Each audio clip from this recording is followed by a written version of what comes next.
Сәлем достар, бүгін сіздермен бірге үгітіліп тұратын, бірақ сонымен қатар өте жұмсақ вафли пісіреміз.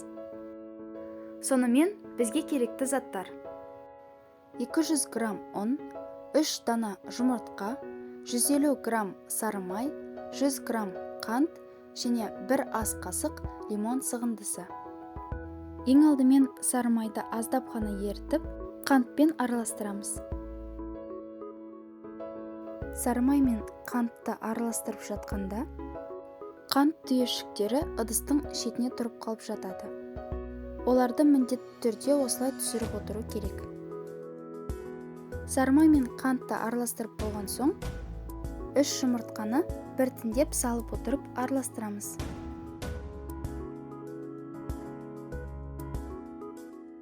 Дайын болған сұйық массамыздың үстіне алдымен 1 стакан ұнды електен өткізіп араластырып аламыз. Содан соң 1 ас қасық лимон сығындысын құямыз. Екінші стакандағы ұнды електен өткізіп, біркелкі етіп араластырып аламыз.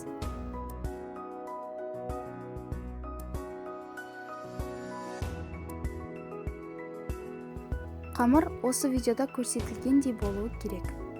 Дайын болған қамырды 40 минутқа тоңазытқышқа қойып қоямыз.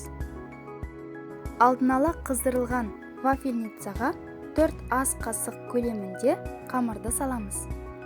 Және де біркелкі етіп жайып шығамыз. Вафельница міндетті түрде алдын ала қыздырылған болуы керек.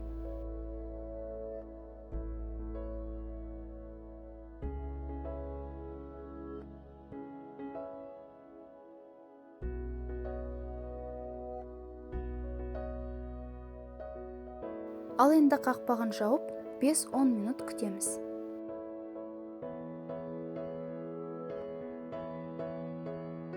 Міне, біздің вафлиіміз де пісті. Дәл осылай қалған қамырды пісіреміз.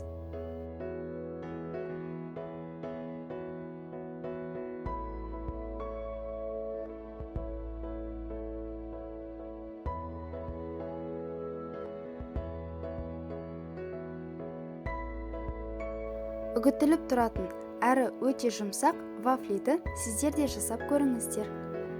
Бұл өте дәмді рецепт, сіздерге қызықты болды деген ойдамын.